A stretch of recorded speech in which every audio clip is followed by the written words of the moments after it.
Mistress Malisandre is an artist, author, and power dynamic educator whose work explores how power can be transformed through art, story, and intentionally crafted experiences.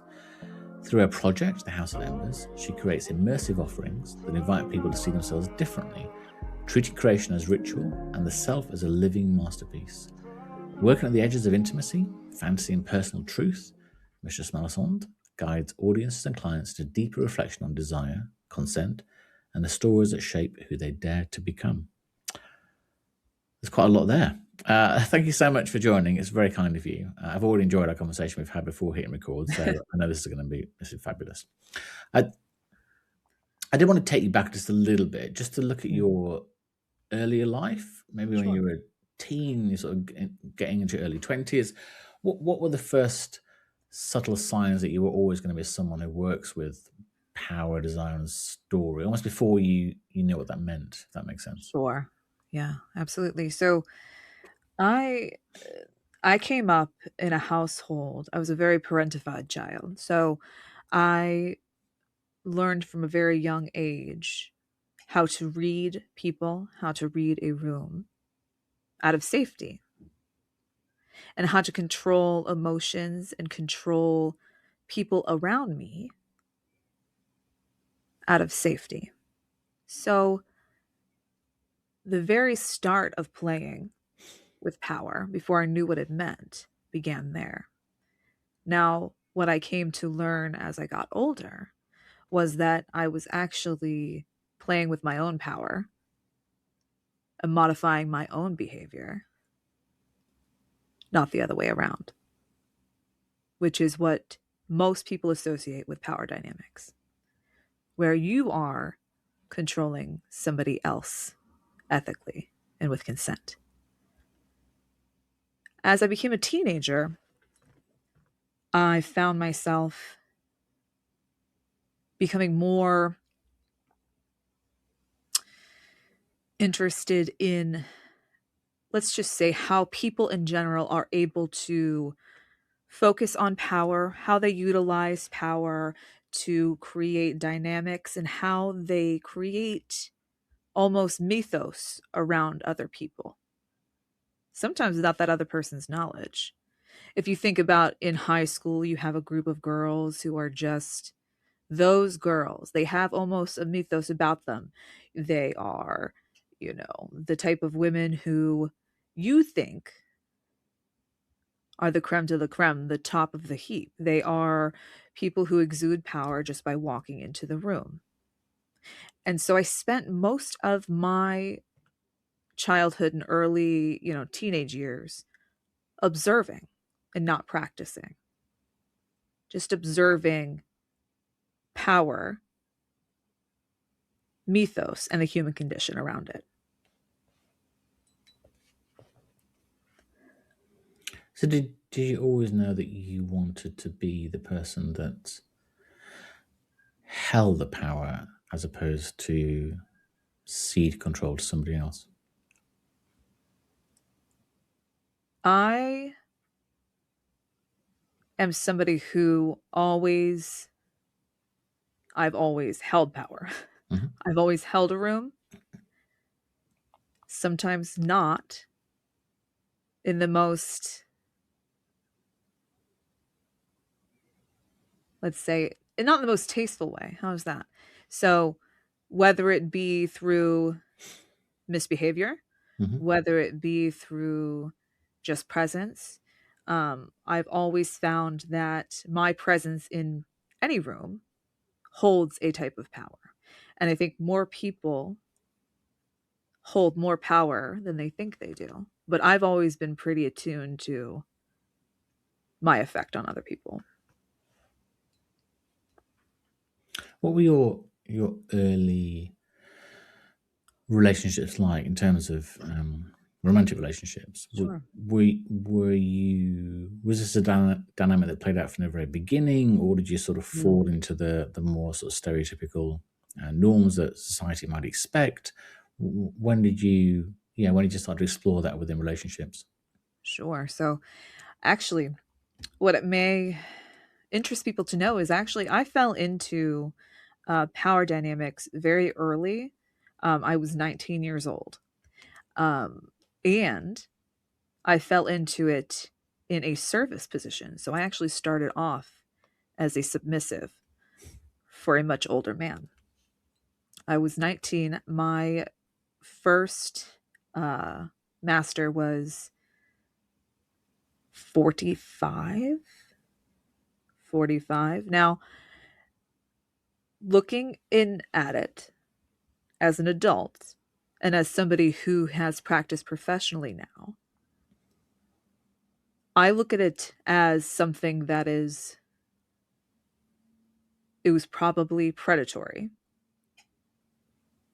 It's not something that I would consider ethical from my lens today. Mm-hmm.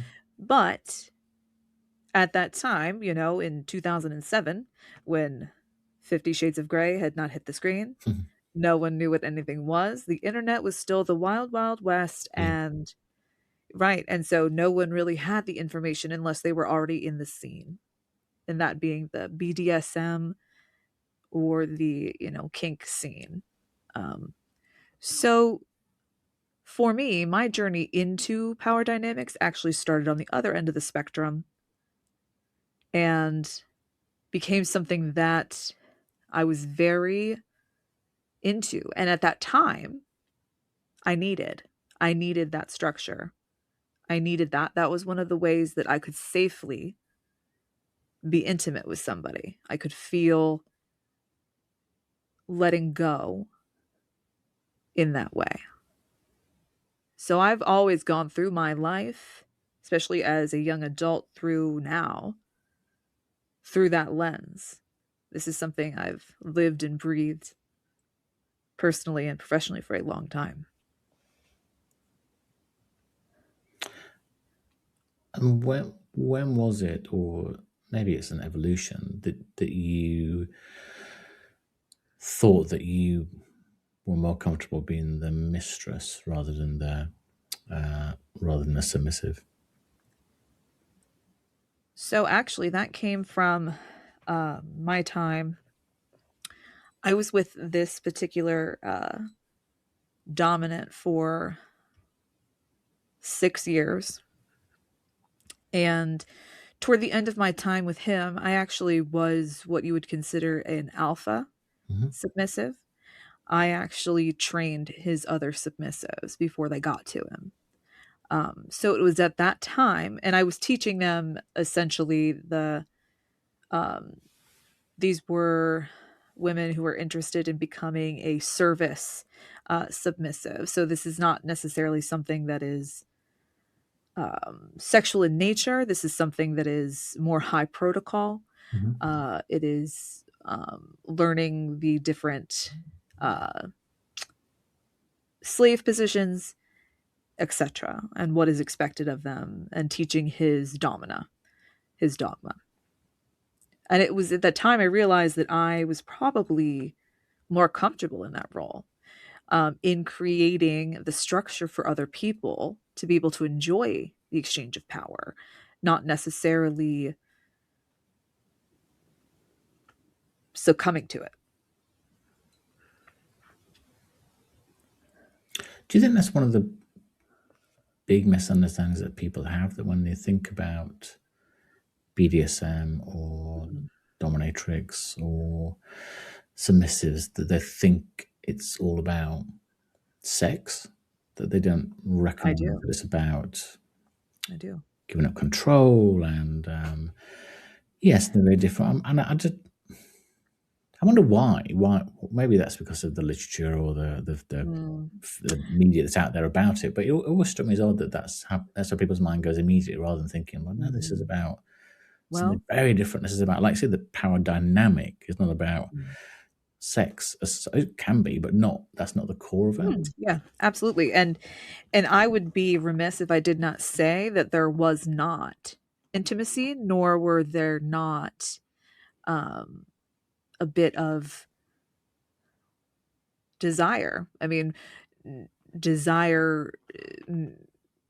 One of the things with human sexuality and just humans in general, desire is a control tool. So I would be remiss if I didn't say that a lot of, especially femdom, so female domination, oftentimes does stem from,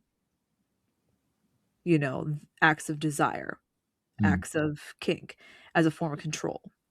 Um, as far as people thinking that it is innately about sex and that professional dominatrices in general are having sex with clients, I think that's one of the biggest misconceptions. I don't have sex with clients. I've never had sex with a client. There are some that do, and that's great. But that is oftentimes a different form of relationship. Mm. So, professional domination oftentimes is more about creating a scene around a specific feeling that a submissive wants, or that a submissive has communicated something they need. Whereas the media portrays, and let's be honest, porn. Porn portrays domination as a almost a violent act, violent sexual act. The image of the dominatrix is a leather-clad woman with latex and whips screaming at men because they've misbehaved. That is absolutely a form of domination and a form of female domination, but it's not the only one. And it's certainly not how I have ever dominated. Um, that imagery actually carries over, and that was actually borrowed a lot from the gay kink scene. Yeah. You'll find that that particular imagery that people associate with domination and dominatrix is all borrowed from the gay kink scene, which is interesting because one does not necessarily influence the other. Um, so I believe, and is one of the reasons that, I like to come on podcasts and why I teach and educate and do my writings is because I want people to understand that domination is not only about kink and fetish. Those are elements Mm. of domination.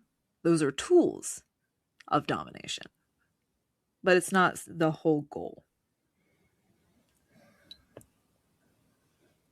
It's really interesting. So when a lot of people that are in long-term relationships with a partner and they're in a monogamous relationship, whether they've been together 1 year, 5 years, 10 years, 20 years, 50 years, who knows? One of the things that we perhaps struggle with as relationships is to talk about the things we desire or no longer desire, or to talk about feelings that we have that might be different than feelings were 20 years ago. The thing I did 20 years ago isn't the thing I like anymore. I liked it once and we seem to do it every time now. Or we sort of start having sex, we do this, and sex is still in the heteronormative community, still very much viewed as being penetration, penis in vagina, orgasm. That's it. Mm-hmm. That's what sex is, and Mm-hmm.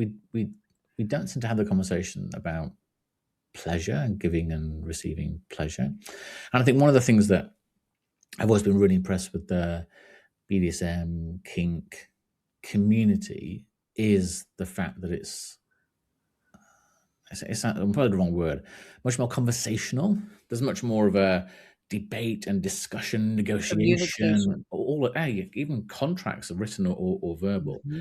Whereas Mm-hmm. with regular vanilla sex, we don't. We just sort of assume, yeah, they like that, they don't like that, and that's it. Whereas within the BDSM community, very much is it. This is a yes, this is a no, this is a maybe, here's no Mm-hmm. safe word. All of it, and so I do think if people listen to this and I think it's very odd. I do think there's a lot people in the more vanilla community can learn from people in the Right. that have a BDSM kink thing. Does that make sense? It does make sense. And actually, one of the things that, I do, I work with couples. I work with vanilla couples to bring elements of intimacy and power dynamics into their very vanilla world. And oftentimes, what it is me getting them to communicate Mm. in a way that is, it's easier for some reason. It's easier to communicate your needs when you're placed in a vulnerable situation. And sometimes people need that particular predicament in order to really remove the veil and be honest. You have to rely on your ability to communicate in order to tell me, no, no, please don't vacuum seal me to that table. I'm claustrophobic. If you don't communicate that, how would I know? Yes. How would I know? Mm. And so that's something that oftentimes people take for granted within our community, is that the basis of all play, of all role play, of all sessions, whether it's professional, whether it is, your own play partners, communication is key. Without communication, it's dangerous. Yeah. There are elements of it that are dangerous, and that could be with anything. So I implore vanilla couples, and one of the reasons I like to educate, because a lot of people I'm educating aren't just people interested in BDSM, I'm educating vanilla couples, as you say, is to bring elements of our community into their everyday, to make their intimacy, like their moments of intimacy, more integrated, more fulfilling. If there's no communication, how can either of you be fully present? Yeah. Yeah, definitely. I think it's one of those topics that I imagine is often hard to bring up, and because the last thing you want if you're in a relationship with somebody is for that person to either run away crying, "Oh my god, you're a pervert," or laugh, or just say, "No, I could never do that," or so it's almost creating that Mm-hmm. safe space to have that conversation, Sure. and also for the person that perhaps wants to raise a topic, it's having the right words to express what Mm-hmm. they're actually asking for or looking for. Because I do still think there is still within society still a fairly misogynistic, chauvinist view to how men should appear. Mm-hmm. That we shouldn't want to be submissive to a woman. We shouldn't Right. want to be dominated, and therefore there's something wrong with feeling like that. And I think if Mhm. you're the man in a relationship, trying to explain that to your partner, yeah, it's quite hard to get the right words. I guess that's why I think it's so important to work with somebody like you that can actually explain what somebody's feeling and thinking, and perhaps Right. knows the words better than they know them. And that is absolutely, and I will tell you that that's my bread and butter. Okay. That is the career that I built as a professional dominatrix, is built on men looking, especially in America, men looking for the opportunity to escape that role Yeah. and looking for the words to express that, or finding a way that they can express that without losing face. Yeah. Where I'm located in an area where there's a lot of powerful political people. Mhm. And a good portion of my clientele are political people. They are military. They are men who are, let's say, typecasted into a role that is overtly masculine and heteronormative, right? So having a place for them to explore what I call their divine feminine.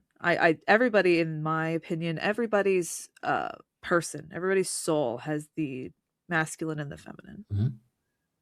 We've been trained by society to present one over the other.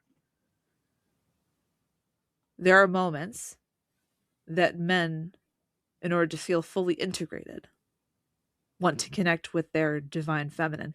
And I'm able to provide a place and a space and the words and the direction to allow that to happen. And oftentimes, that even connecting and touching the divine feminine doesn't mean I'm putting them in high heels. Sometimes it does. But most of the time, it is holding space for them, holding them, putting them in bondage where they cannot escape what I'm talking to them about. You are here because you are a powerful man, but here, I am power. I've put you in shackles. You cannot leave. When you leave here, I will still be in your brain. I still have that power. So when you look to return to that space, you're able to tap into that. And that is one of the things that people, I think, misunderstand and is misrepresented in media, that it is a place for punishment and not a place for escape or embodiment or touching parts of your soul with permission. And that's what I do. I give you permission to do so. That was a fabulous answer. Yeah, and I can empathize with that. You know, having had jobs where I've been in charge of 1,000 people, $1 billion budgets and stuff. Sometimes you just want to cede control, not control of the job, but just of, and I think sadly a lot of people will perhaps look for succor in alcohol, in gambling, in drugs, whatever. You think, well, how much more palatable and cleansing in a way is it to undergo an experience of the type that you've talked about? And I do think it's very sad that, you know, this is a nail in a politician's coffin. If you're a congressman found going to dominatrix dungeon, whatever, blah blah, that's it. They're out. They're never going to be president. I mean, who knows what people do behind closed doors? You know, hopefully they do whatever they want to do. But I do. it's, yeah. I assure you, I Oh, do. you know, you And literally I close the assure door. you, Yes. that's why it's hard for me to understand. And that's why I want to continue to educate, just because I want people to understand. I love people. And the reason I love people is you're all freaks, every single one of you. All of you. All of you. Whether you've been able to tap into it or not. So what was it that took you from private kink exploration to making this your, and I think it's the right word, your public vocation? Almost feels like it's almost a calling in a way that people often get called to. Religious life, this feels like a calling for you, that yes, you had experience with a dominant male, you became an alpha submissive, then you thought, actually, maybe I want to be alpha, full stop. What was it that moved from being this is something you do in your personal life to becoming something that became a very public face of you? Well, to me, it is exactly as you're saying. It's a calling. It's a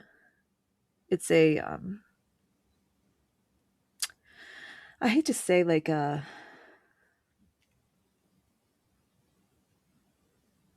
without, because it'll sound religious in that way. It's service. What I'm doing is service. We are a very repressed people. Period. We've been told what is acceptable, what is unacceptable to be. And I've always been called to hold space for people in moments of rejection. And that's one of the gifts that I have and that I've always had, is the ability to hold space for others and to show people acceptance that wouldn't necessarily always receive it. So I think for me, it was something that was very natural. Because I think why people enjoy me as a dominatrix and as a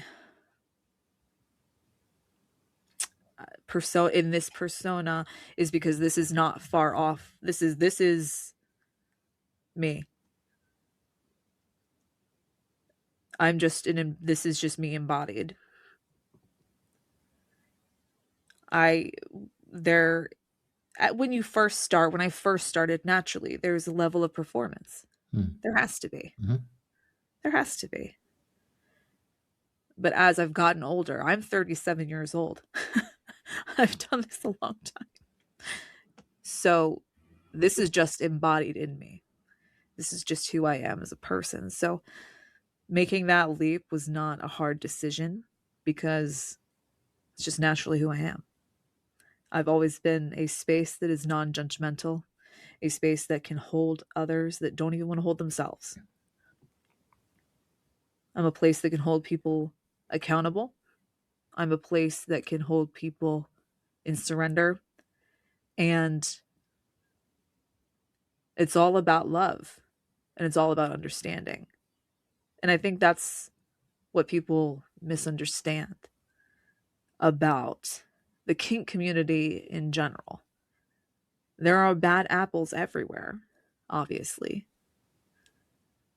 And for some reason, those are the ones that make the freaking news, Yeah. right? Cool. So, but the kink community is mostly about love.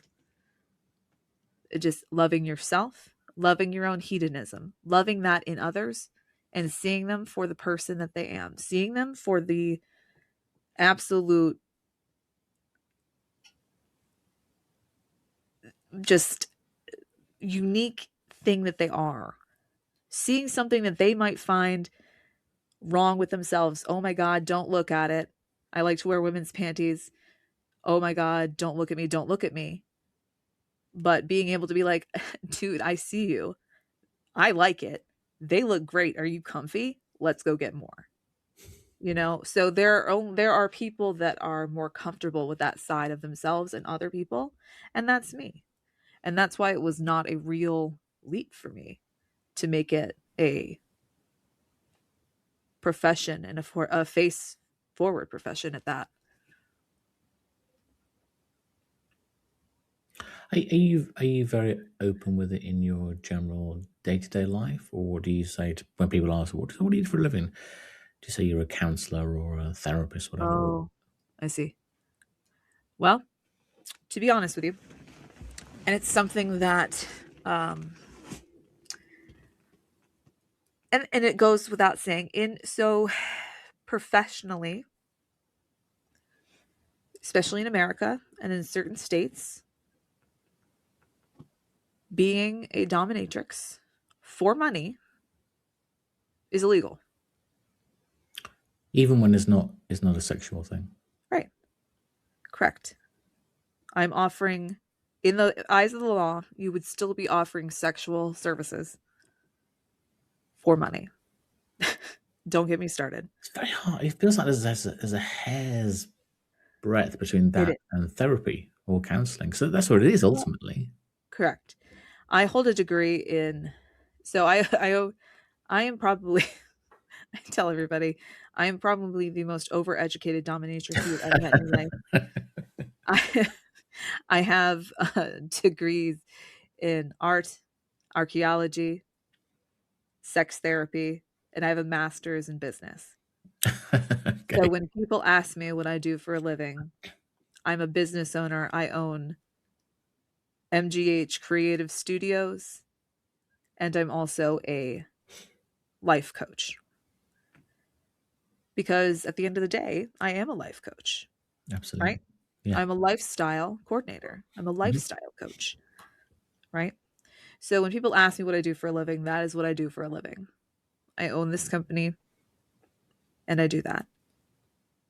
Now, I'm not somebody who would ever shy away if somebody told asked me, and they have, you know, hey, is this you? Yep, that is me. Welcome to the club. You found me. Congratulations. So, because obviously, Malisandre is not my government name, Yeah. right?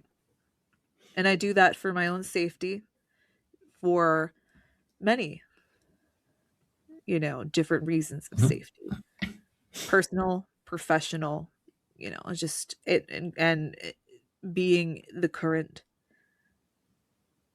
where I currently live and the current state of where I currently live, for my own criminal safety, quite frankly. So, but people who are part of the community know who I am. They've recognized me. They've approached me, and I'm like, that's right. You got me. You found me. But they're not who I'm worried about. Let's No. just say they're not who I'm worried about. The ones I'm worried about carry handcuffs. And not in a kinky way. No, and not in a fun way. No. Right. Sad. There you are. I see you now. I see you being fun now. When I was looking at your website, which is beautiful by the way, it's a really beautiful website, beautiful photographs, a really sort of stunning Thank you. imagery, and it gives you a very positive feeling about what you do. But it frames the work that you do as art, which I think is a very reasoned way of putting it. But I think it's art that looks back at people, that invites It people is. to reflect and transform. And I just wondered if you can verbalize what do you hope, or what do people see reflected when they step into the world that you've created? What they see reflected back at them. So Hmm. I am an artist by trade. Mhm. Everything that I do is art. The world's first of all, to all the world's a stage, correct? So they tell me. Everything that I do has purpose. Everything that I do has meaning, has ritual. And when people enter my world, it's contagious. It catches fire. All of a sudden, things that are small, making your coffee in the morning. One of the things that I've taught submissives was how to make my coffee. I required a certain way.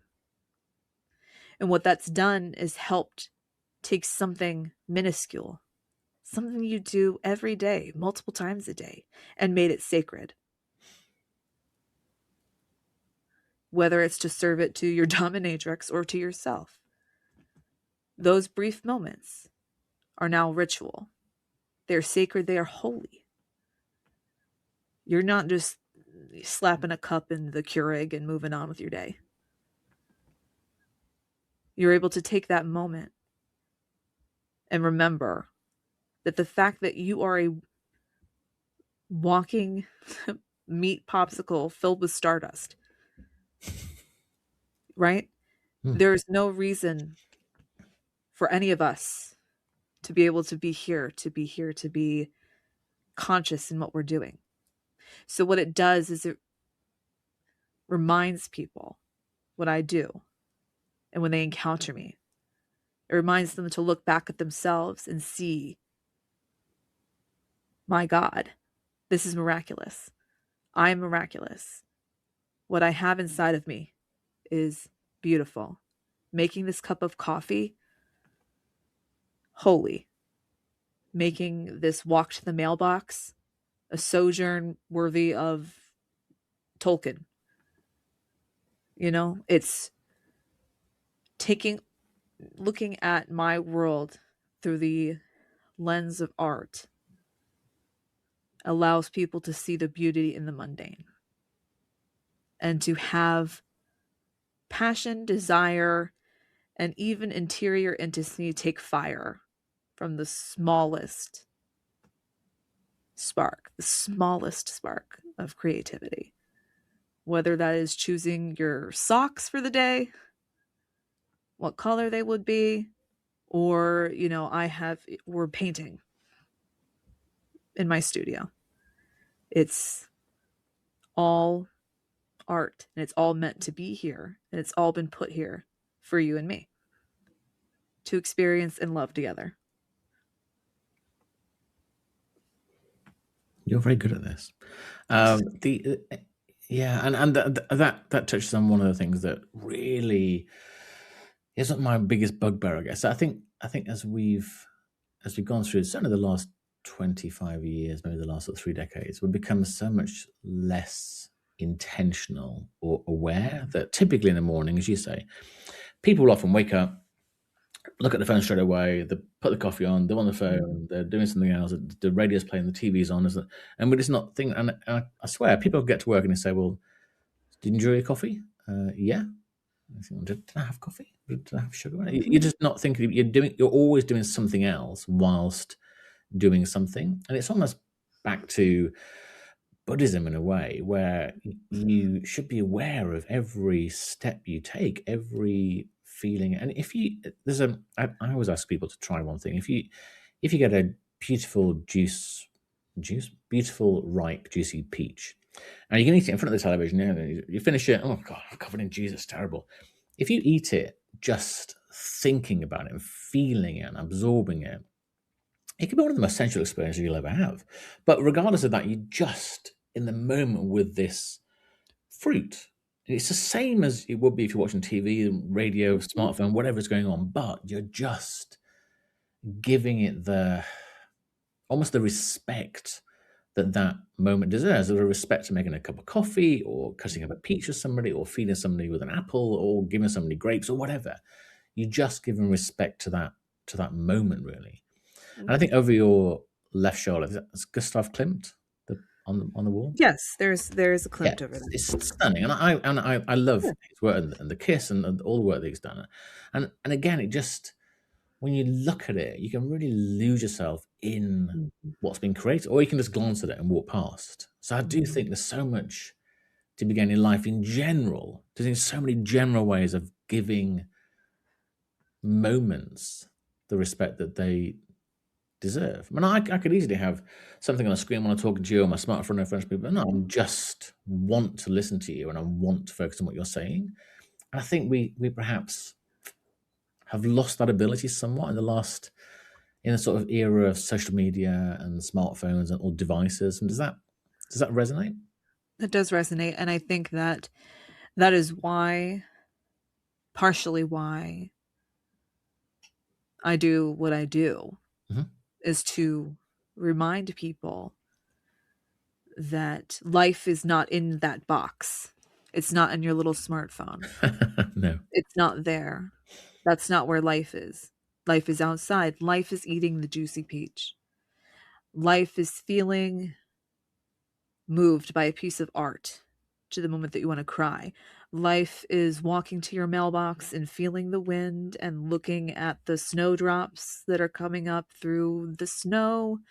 It is looking at, you know, your life through the lens that none of it is by accident. None of it is by accident. And to appreciate each moment. And in power dynamics and in what I do, it teaches people to be still and to be silent and to exist in that moment, to exist in their body and to get out of the kind of fluffle on the outside. The, social media, it's part of the business. You have to use social media. Yeah, I yeah. use social media. I don't like it, Mhm. but it's a tool, but Yeah. I don't live there. It's also a great way to think that you're behind. You're always behind. There's always somebody else doing better than you. And that's not true. That's a lie. It's a lie. And so, part of what I hope that people get from encountering me in whatever space they find me, whether it's through my writing, through my art, through sessions with me, is that one of the big takeaways is to take advantage and live your life intentionally, with purpose, with ritual and with sanctity without sounding overtly religious. No, I don't think it is at all. I think it's yeah. I often I'll see something on television. It could be the Mhm. announcement of the new pope. It could be the last Taylor Swift concert, whatever. And you see 95% of the audience are watching the Through the event phone. through their phone. And I think but I you're bringing it down to this 3-inch square. You surely, they won't watch that back again. But the memory of all of my memories are memories of events and times I've had where a phone hasn't been involved. I know. I was just at I gotta tell you, Andrew, I was just at a concert and I watched the same thing. They were all on their phone. They were all recording and watching this concert through the phone. And it was a beautiful concert. And I felt and and instead of feeling judgmental, and I guess that's one of the takeaways that I want Yeah. people to understand about what I do. Instead of feeling judgmental Mhm. and, "Oh, they really shouldn't be doing that. They should just be looking around. Look, blah, blah." I felt sorry for them. I felt that I wanted to hold that space for them. I felt sadness for them, Mm. and I want them to know that life is bigger than that little box that they're putting themselves in by doing that. So, I want people to walk away from me feeling that I've held space for them and that they are just a step closer to feeling more embodied and emboldened in their own life. It's really interesting because the more I listen to you, the more and I'm still trying to get it straight in my own head. So a lot of what I thought you did and what you do is about control. Mhm. But then I think actually what it's really about is freedom. That actually the device that thank you. The device in our hand is controlling us far more than actually giving control to someone for a period of time. And then when actually then you leave that time with you and you feel like, gosh, I've Free. been freed so much by giving control. Have I got it? You've got it. You've successfully understood Hard to test. power dynamics. Yeah, it's freedom, isn't it? It's freedom. And that's what I'm giving people. How I'm giving extraordinary. people permission Yeah, yeah. to be who they are,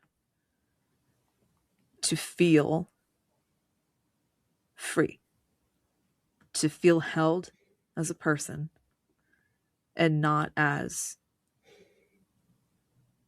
a reflection of what they are supposed to be. And that's something that people misunderstand, I think, about power dynamics, and especially the way, and not everybody dominates the same way, No, of course not. right? Mhm. But that's what I do. That's why I do what I do. Mm. I do it because I've been given the gift to be a vessel to do that for people and have the ability to hold that for people and help people find it. And I, it I, feels like a waste to not. I guess it varies Mhm. massively person to person, but Yes. how long does it take somebody to reveal themselves to you? And I think in your case, they're fortunate that I think you obviously see a lot more than they're giving before Hmm. they're giving, and you perhaps you've seen it before they even know messages themselves. But how long does it take before somebody actually almost releases it, and you can probably almost see it in a way. It's like, oh, I okay, I'm typically, giving it yeah. now. Hmm. Yes, I know exactly what you're talking about. And it does, it obviously varies person to person. If you have somebody who is a very let's call them a practiced submissive, they're not new to power dynamics. Sometimes it's, you know, I'm able to get them in that space within, you know, 1 sessions, 2 sessions. If it's somebody who's brand new, just like just like therapy, Yeah. it could take years. I've worked with people for years before. And it's, you know, it's, and release looks different. You know, release looks different. It can look like that sigh. It can look like um, tears. It can look like screaming. It can look like silence. And I think that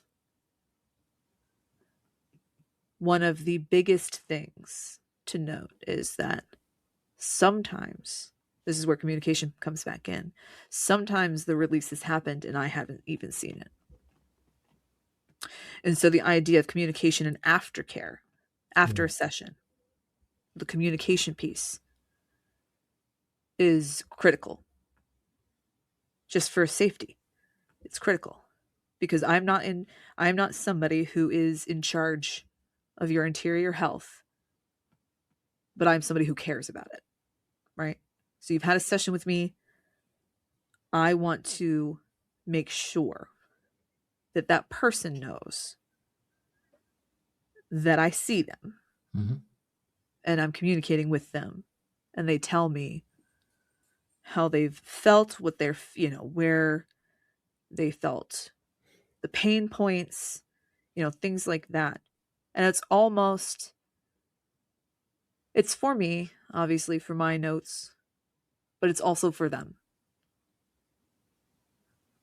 It's also for them to be able to reintegrate and to come to terms with whatever release they had. And to understand that they are in charge of their own interior environment, their own interior life.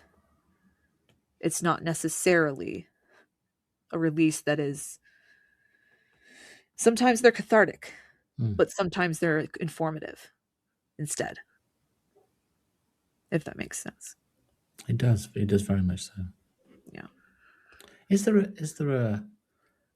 a fine line you tread that I can imagine because of the persona and aura and presence that you have, it's very easy for a client to decide they fall in love with you or become obsessed with you. How do you? Because obviously you want the client to feel comfortable, held. Space is there for them. You're just there for them in that moment. But you don't necessarily want all your clients to fall in love with you or for you to become their obsession. How do you tread that line? So, one of the biggest things with domination, and specifically within professional domination, is boundaries and being willing to hold them. Yeah. I myself have certain boundaries that revolve around communication outside of a session. That revolve around gift giving, that revolve around um, access. And when those are violated, I don't really have a 3-strike policy. I have a more like a 2-strike policy. I will warn you once, and then if you do it again, then you've lost your access to me. And that is something that requires self-domination, if you will, to create those boundaries and to stick to them. Because one of the things that specifically for women, we're often taught to be accommodating, right? Yeah. We're taught to be, we want people to be comfortable. We don't want people to ever be upset or sad or, you know, XYZ. And oftentimes that comes at the cost of your own autonomy. So maintaining those boundaries and autonomy is something that I teach other women, because I do mentor other dominatrices and other women who are interested in either female-led relationships or just even empowering themselves with their divine feminine. Oftentimes, it is reteaching women that you are not here to make others comfortable. You're not here to make them comfortable. You're here to make them seen, heard, but not at the expense of your own autonomy. So for me, it is in the way that I dominate is very high protocol. And when I say high protocol, I mean that there's a lot of structure around the way that I do things.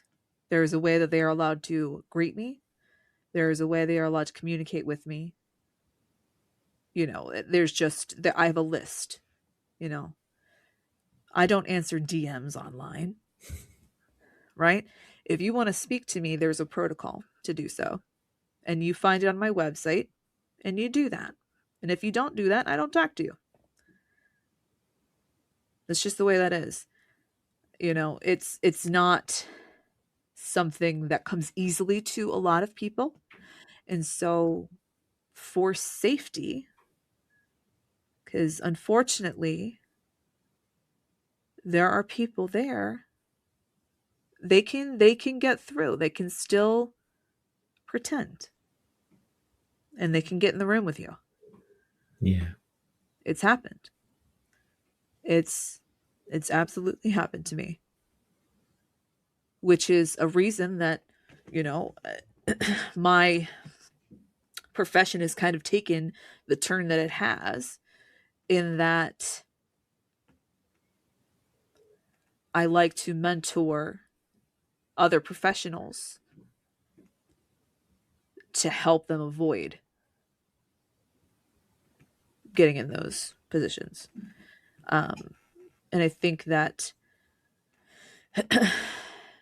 people concentrate on the boundaries of submissives or people who are going to be experiencing the domination, and they don't think about the boundaries for the actual dom.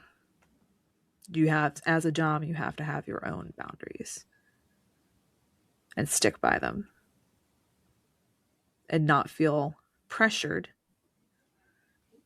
by somebody to move them, which is hard for some. Yeah.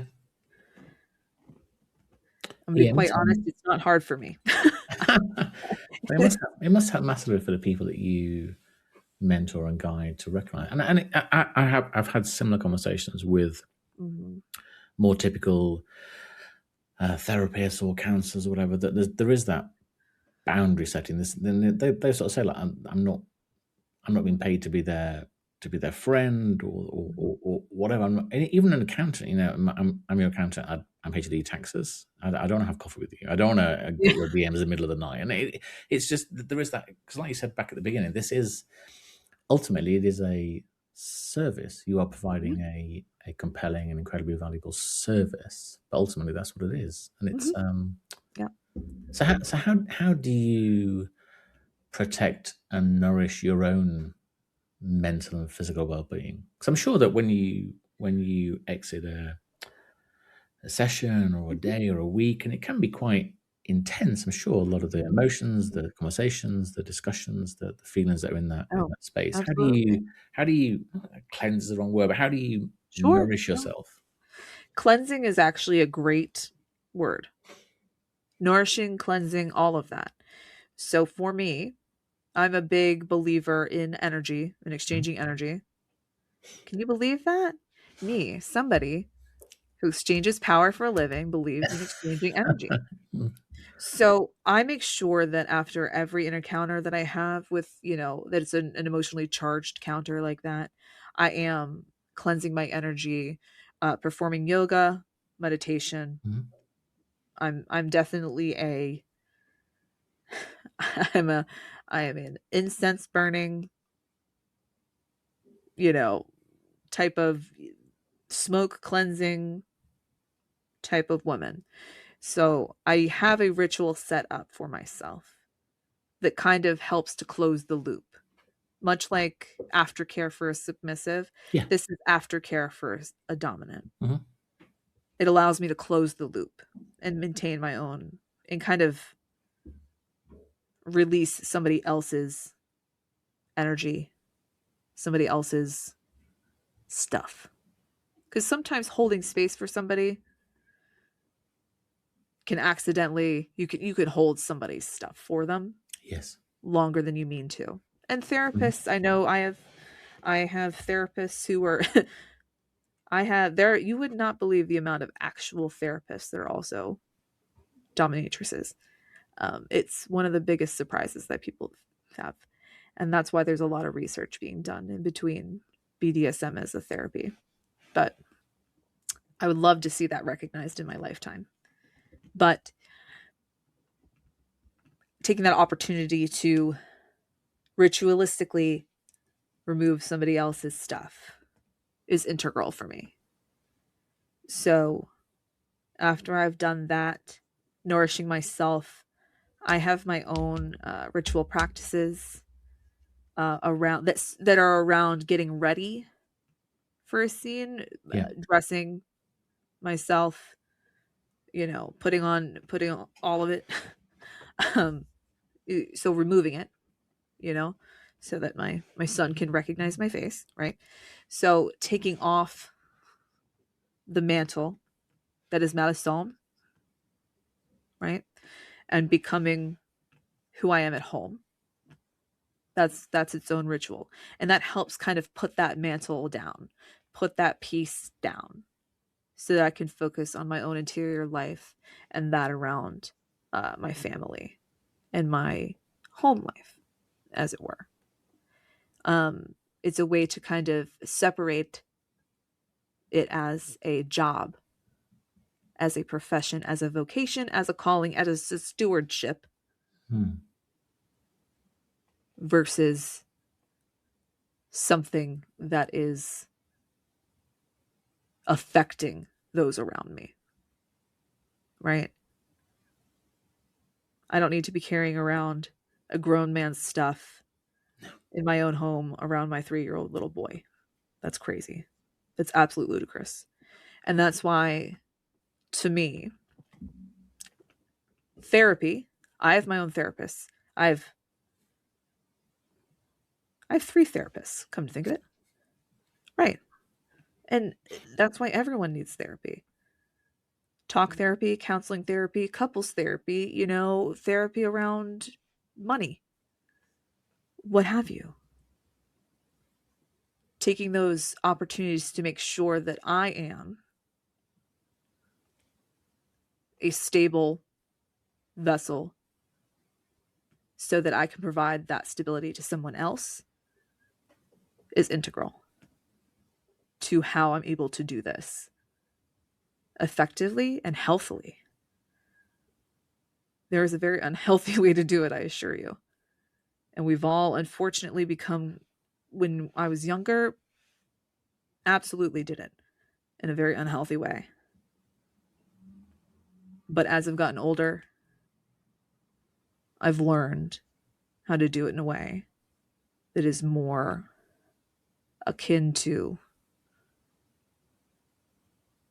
I say, picking up and putting down that mantle versus living in it all the time.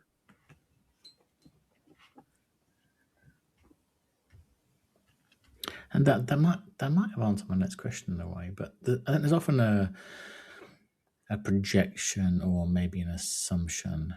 Assumption is a terrible thing, that that a dominant is invulnerable, that there's Mm. no chinks in the armor of Mistress Malisandre, and almost what I'm hearing you say is that there aren't, but when I take that off, Mhm. I allow myself to have moments of uncertainty Of or course. moments of where I'm not sure about something, whatever. But that's something that is you as who you are in your day to day life, Mhm. as opposed. But I guess it's the same as any Yeah. CEO of a business, really, isn't it? You can't show your staff your vulnerability, whatever.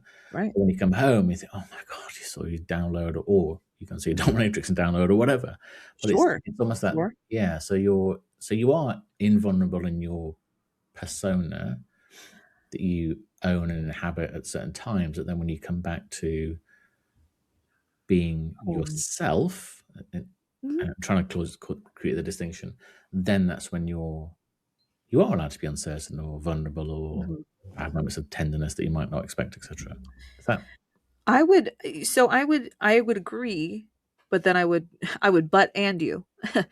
um in that it's not necessarily that I'm not vulnerable as Melisandre, mhm. because quite frankly, to do what I do is vulnerable. How could it not be? To take somebody and hold somebody's stuff for them, Yeah, to show them that part of me that is willing to do that. That's showing that is showing a side of myself to somebody that not everybody gets to see, right? absolutely. So I would actually Mm. say that being Melisande allowed me to be more vulnerable in some instances, to show my power, because outside of that community, I am a woman in America. Okay. My health, my actually bodily autonomy is not the same in every state. Yeah. Do you know what I mean? Well, So, I do. Which to somebody from Europe, this seems inconceivable. But I'm sure to many people in America, it's inconceivable. But yeah, oh, it's absolutely inconceivable. And I would love to tell you that we understand how, and we don't. We have no idea. We can't fix it. We've tried. But it's it's something to say that being able to showcase that almost visceral power, to show that I have that strength that would might be considered a more masculine trait, right? So being allowed in turn to provide that stability for somebody leaves me vulnerable as well. So while I wouldn't say impervious as Melisande, I would say stable, hmm more stable, more ethereal, more standing in the power that I always have, but able to wield it more, able to wield it more freely than when I take the mantle off.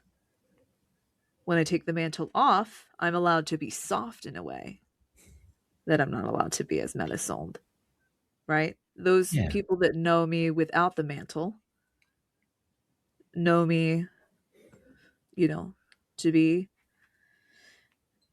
quiet, know me to be a reader, know me to crochet, know me to be squishy mommy willing to watch Bluey on the couch, right? So it is the freedom during, as when I am Melisande, allowing me to step further into that power than when I take it down.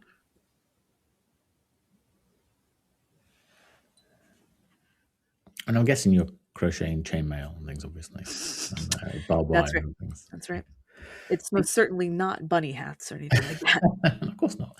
But I guess there aren't many, if any, people that truly know both both of you, because presumably your life partner, your lovers in real life aren't clients of Malisandre, Right. I guess. So then, yeah, so people don't necessarily know that this is the soft Mhm.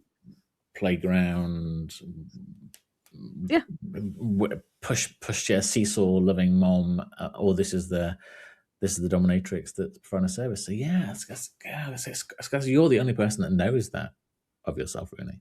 that's right. And what I want to do, and what I hope people, after they've encountered me, I want people to feel curious about how they can do that themselves, how they can step into certain parts of themselves that are truly them and know all parts of themselves, not just what they think is palatable, because it's all you. Mm. One is neither more palatable than the other. It's all you. Do you find it easy in your personal life to accept the love of other people? I find it easy to accept admiration. I find it easy to accept devotion. I find it hard to trust people because I'm the type of person, once I've trusted you implicitly, you are in my circle. You're in my circle. And so while it takes me a minute to fully accept someone's love, once I'm there, I'm there.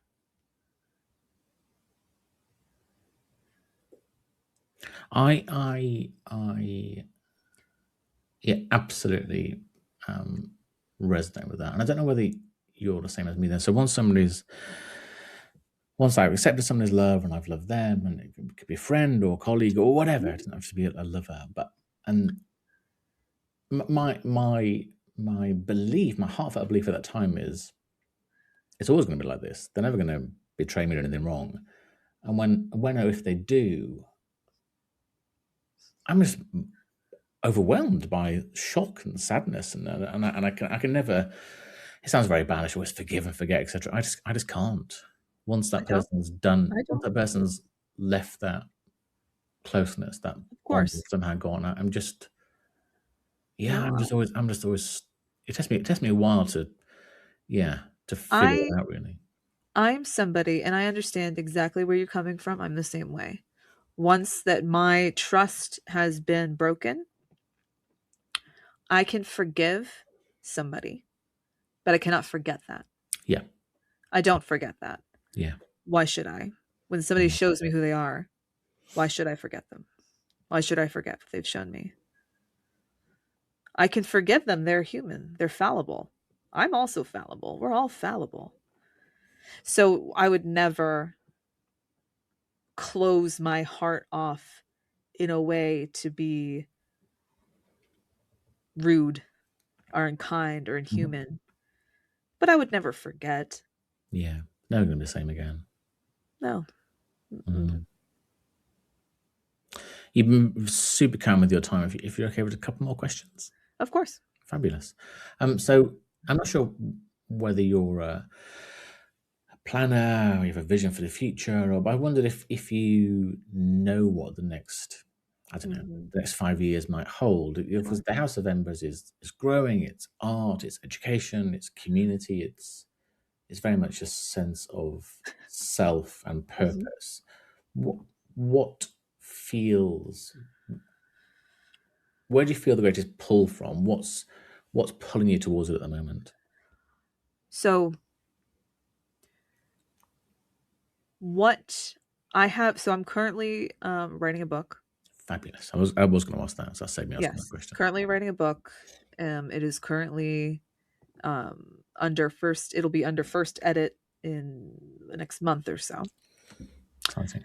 So, to me, my the next steps for me are to bring what I know to be true Hmm. from my experience in this life out and to say what I need to say, whether that be through continuing to write, continuing to um, educate and to teach and to inspire in whatever way that I can, to go on podcasts like this, to participate in panels. I want people to understand power like I do, that it's not something that is wielded with abandon. It is something within everyone. It is something that is vulnerable, which sounds crazy to say out loud, but it is. And so for me, the next 5 years, it looks like growing my reach and influence in spaces that are not necessarily only about kink. Yeah. Because while I am absolutely, I mean, considering considering how long I've been in this space, BDSM, in the kink space, in the fetish space, and all of the different positions I've held, as a, fetish model, as kink models and things like that. I'm not a vanilla person. I will never be a vanilla person, but what I want to be able to do is to bring some of that freedom that I've discovered and that I help others discover to people who are vanilla. Find a way to help them enter my world and feel safe doing so without feeling like an imposter, that is not their space and it's not meant for them. My Mm. space is meant for everyone.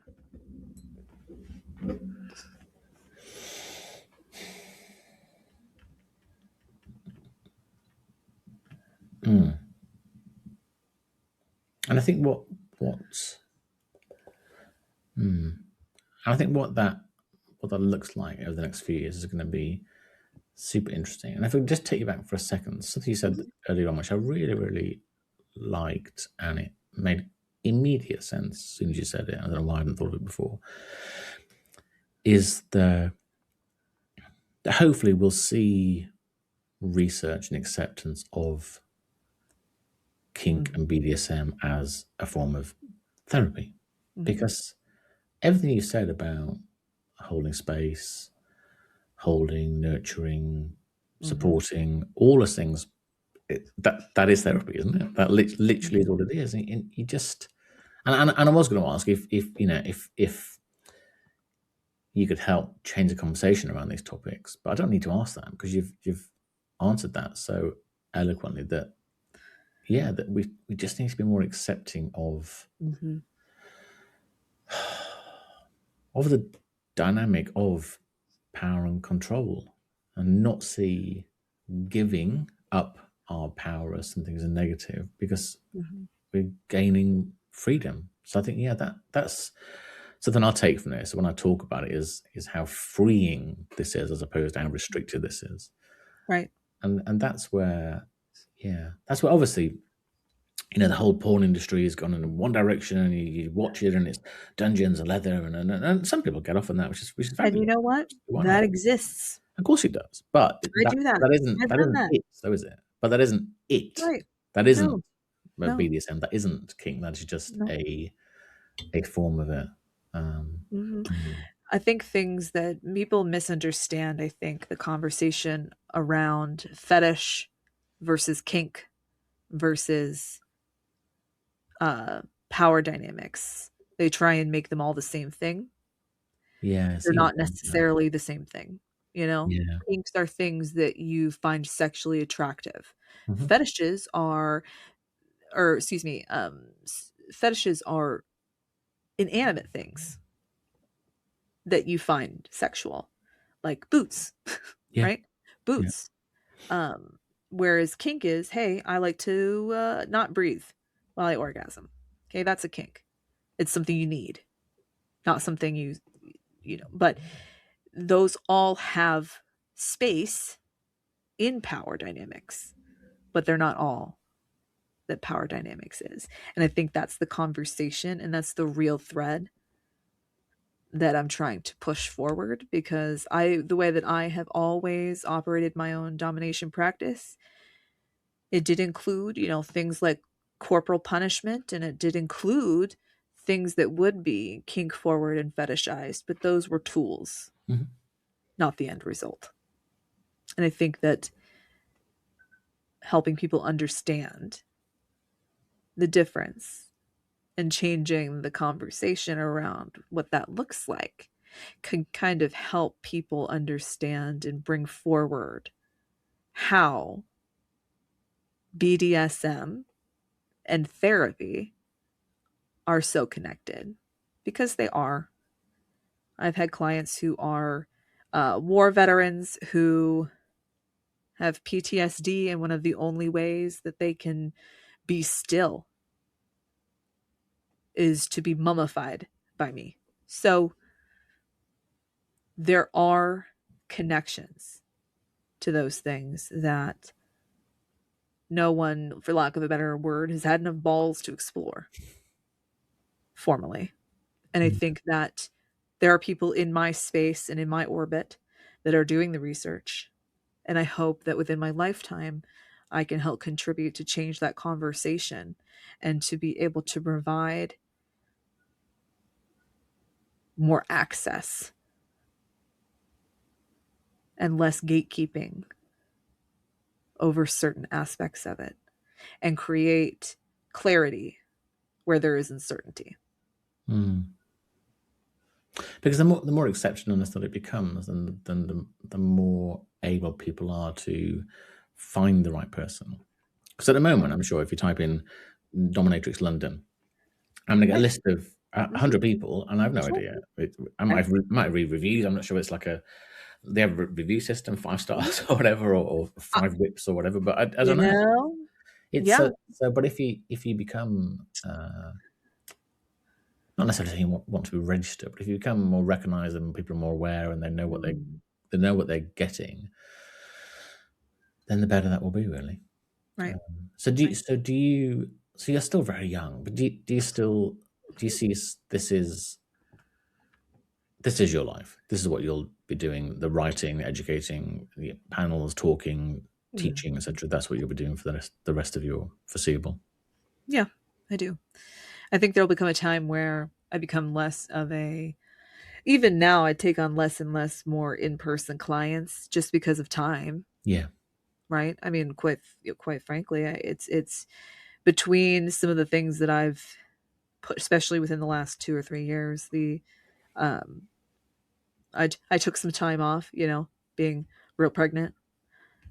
It's quite it's hard to I did stop, and I didn't do it while I was pregnant because pregnancy is something that can be really fetishized, and I didn't want that That's to be part of my experience. I decided that was a big old boundary of mine, and no, some people love it. Some dominatrices I know have done it through the entire thing because it just empowered them. They felt great about it.